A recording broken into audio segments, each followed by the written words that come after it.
My father had gone to Russia on a foreign exchange right in the middle of the Cold War when there was tremendous fear and distrust of America from Russia and a lot of paranoia and fear inside America toward the Soviet Union, especially with the bomb, hovering over all of our heads.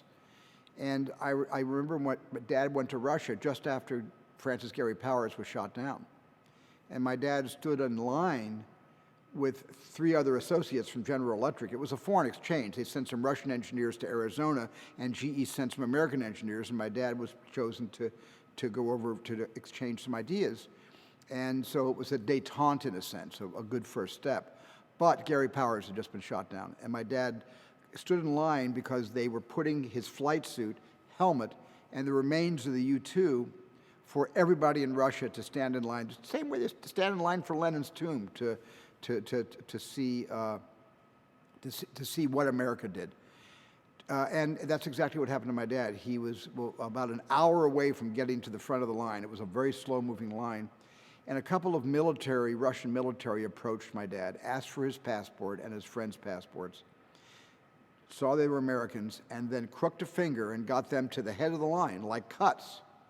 But it wasn't really to convenience them, because after they got to the head of the line, the Russian colonel, whatever his rank was, he pointed to the U-2 and then pointed it to my dad and his friends and said, in broken English, "Look what your country is doing to us." And he repeated that several times, terribly angry, and then handed them back their passports.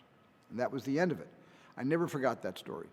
And because of that, I never forgot what happened to Francis Gary Powers. The Bar Association asked James B. Donovan if he would agree to defend the accused Soviet spy, Rudolf Abel.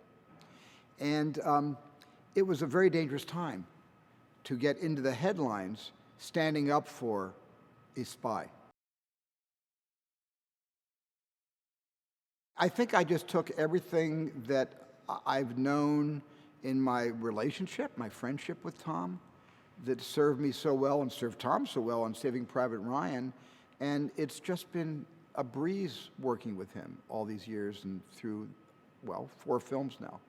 I mean, I love the experience working with Tom. I mean, he'll try anything. And he's got 1,000 ideas, and he's open to 1,000 ideas from other people.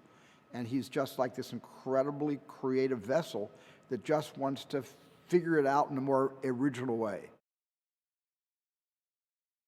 Mark Rylance, the 3-time Tony Award-winning stage actor, plays Rudolf Abel. And I've seen Mark's work, and I just think Mark is one of the most extraordinary actors working anywhere.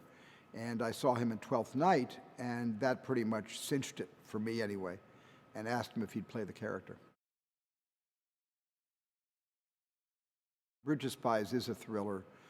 It's a character thriller, is really what it is. It's deeply embedded in these characters. And I'm very proud of the cast. There's a lot of wonderful actors, both German, American, and Russian, who are in our film.